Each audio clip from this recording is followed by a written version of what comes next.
Եթերում Քյավառ հեռուստաընկերության Գեղամա օր լրատվականն է։ Այսօր 1 ապրիլի օրը երեքշաբթի, բարի երեկո։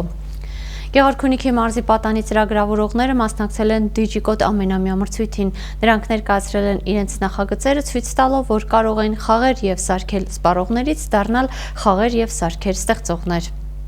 Արդեն երկրորդ տարին է, որ Գեղարքունիքի մարզի Արմաթ ճարտարագիտական արվեստանոցների սաները մասնակցում են Digicode կիրառական ծրագրավորման պատանեկան մրցույթին։ Այս տարի պատանիներին հյուրընկալել է Մարտունու Տիգրան Աբրահամյանի անվան ավագ դպրոցը։ Digicode-ի 10-րդ մրցույթի մարզային փուլին պատանի ծրագրավորողները ներկայանում են աղվես Scratch ծրագրով 20 եւ սարքերի ինտեգրում անվանակարգում 3 նախագծերով։ Մրցույթի նպատակն է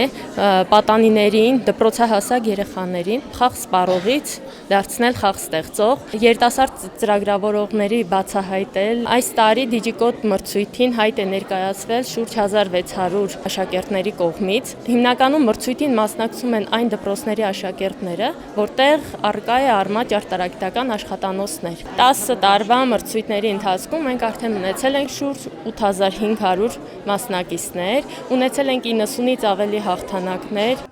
Պատանիները 5-ից 6 րոպեի ընթացքում ներկայացնում են իրենց նախագծերը, պատասխանում մրցատյանի անդամների հարցերին, ուշադիր հետևում իրենց ընկերների ելույթներին։ Մրցույթները ոչ միայն սեփական նախագծերի ներկայացման, այլ նաև նոր գիտելիքների, գործիքների եւ հմտությունների տիրապետելու հնարավորություն է։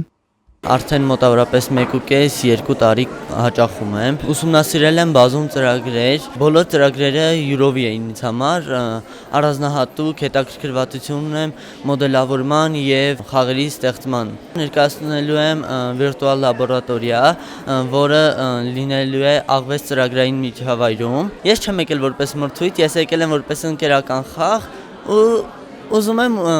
ամեն ինչ ուրախ անցնի։ Բացում են նոր հնարավորություններ երիտասարդների առջև, որովհետև նրանք սովորում են թե թիմային աշխատանք, թե գիտելիքներ ծրագրավորման, դիզայնի եւ սարքաշինության ոլորտում, որոնք հետագայում հիմք են հանդիսանում իրենց մասնագիտության ընտրության։ Կարևորելով առաջատար տեխնոլոգիաների նկատմամբ պատանիների հետաքրքրությունը, Digicode-ի մարզային փուլի անցկացմանն աջակցում են Գեղարքունիքի մարզպետի աշխատակազմն ու Մարտունու համայնքապետարանը։ Երկու կառույցների ներկայացուցիչներն էլ ողջունում են պատանի ծրագրավորողներին եւ հույս հայտնում, որ այս մրցույթով սկսվելու է ոլորտում նրանց նվաճումների ուղին։ Արմաթ լաբորատորիաների համբավը ոչ միայն Գեղարքունիքի մարզում, այլ նաեւ հանրապետության Հայաստանի Հանրապետության սահմաններից դուրս է եւ ձեռքբերումները նորարարությունների ոլորտում ստեղծագործական միտքը արդեն իսկ հնարավորություն է տալիս մեր պատանիներին իրենց աշխատանքներով մրցակցել ոչ միայն Գեղարքունիքի մարզի ներսում, այլ հանրապետությունից դուրս բազմաթիվ զարգացած երկրների պատանիների հետ։ Այսպեսի մի խոսք կա, մրցույթում հաղթողներ եւ պարտվողներ չկան։ Կա մասնակցությունը արդեն իսկ դա մեծ հաղթանակ է։ Եթե ընտրվել եք եւ մասնակցում եք այս միջոցառմանը մրցույթին, արդեն իսկ դա մեծ հաղթանակ է։ Շնորհակալ եմ բոլորից եւ մաղթում եմ բոլորիդ մեծ հաջողություն։ Digicode կիրառական ծրագրավորման պատանեկան մրցույթն անցկացվում է առաջատար տեխնոլոգիաների ձեռնարկությունների միություն հասարակական կազմակերպության նախաձեռնությամբ դպրոցականների ալգորիթմական մտածողությունը եւ ստեղծագործական կարողությունները զարգացնելու, ոլորտում առաջին քայլերը կատարելու եւ հաստատվելու նպատակով։ Անահիտ Կարյան, Սարգիս Ալավերդյան, Քյավառ հեռուստաընկերություն, Գեղամա օր։ Վարդենիկ գյուղում մարզասրահ է բացվել։ Այս նախաձեռնությունը հնարավոր է եղել կյանքի կոչել վարդենիկցիների, նրանց աջակից կառույցների ու անհատների ջանքերի համատեղման շնորհիվ։ Մարզասրահի բացմամբ Վարդենիկում ակնկալում են մարզական կյանքի աշխուժացում եւ սպորտային լուրջ ձեռքբերումներ։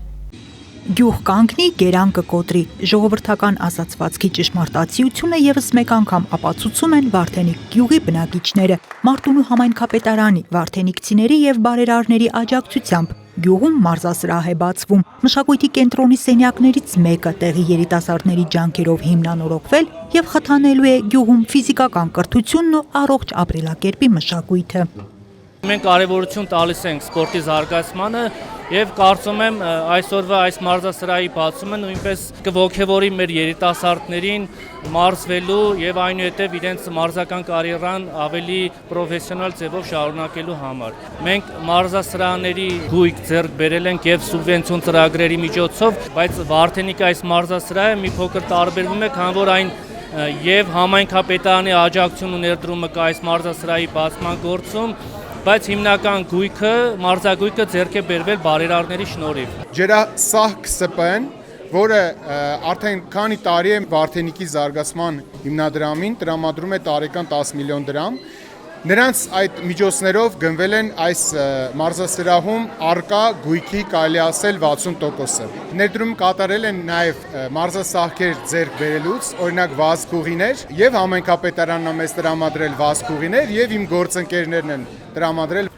Նախաձեռնության հեղինակների հեռահար նպատակը Վարդենիկում մարզական կրթության որակը բարձրացնելն ու պրոֆեսիոնալ մարզիկներ պատրաստելն է։ Այս մարզասրահը դիտարկում են նաև գյուղում մարզադպրոց ունենալու առաջին քայլ։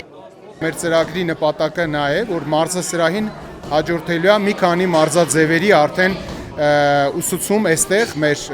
Վարդենիկի մշակույթի կենտրոնում։ Կառուցելու ենք ավելի մեծ մարզասրահ, որտեղ արդեն անցկացվելու են ըմբշամարտի, կարատեի եւ ծանրամարտի դասընթացներ։ Մարզասրահի բացումը նաև գյուղում ապրելը երիտասարդների համար հրապուրիչ դարձնելուն ուղղված քայլերից է։ Արտուշ Խաչատրյանը համոզված է, որ այս մոդելը կարող է արդյունավետ կյանքի կոչվել մեր երկրի բոլոր գյուղական բնակավայրերում։ Եթե բան չկա, եթե ինչ-որ մի բան չէ ստեղծում այդ համայնքում, երիտասարդները թողում գնում են, որովհետև նրանք փնտրում են այդ լավ բանը, իրենց պետք է այդ լավ բանը։ Իսկ այն երիտասարդները, որ գյուղում են, մնում են ու ուրիշ տեղ չեն գնում, զբաղմունք չունեն։ Հիմա սա հնարավորություն է, սա ռեսուրս է, որ մենք երեխաներին կտրենք փողոցներից։ Նախաձեռնության հեղինակը շնորհակալագրեր է հանձնում իր գաղափարին աջակցած բոլոր կառույցների ներկայացուցիչներին, անհատներին, վստահեցնելով, որ համատեղ ջանքերը վարձատրվելու են մարզական ապագա հաջողություններով։ Անահիտ Կարյան, Սարգիս Ալավերդյան, Քյավառ հեռուստաընկերություն, Գեղամաօր։ Վերջին օրերին Գավառ համայնքում մեկնարկել են ծառերի էտման եւ ձևավորման աշխատանքները։ Պատվիրատուն Գավառի համայնքապետարանն է, իրականացնողը թիվ 28 ՇՄՇ բաց բաժնետիրական ընկերությունը։ Այժմ ծառերի էտ է կատարվում Գավառ քաղաքում, այնուհետև այն կիրականացվի բնակավայրերում։ Ծառերի սանիտարական հատումներին հաջորդելու են կրապատման, կանաչապատ տարածքների խնամքի, ծառերի ու թփերի տնկման աշխատանքներ։ Քյավառ հեռուստաընկերության Գեղամաօր լրատվականի այս թողարկման համար նախատեսել էինք այսքանը։ Ես հրաժեշտ եմ տալիս եւ մաղթում ամենայն բարիք։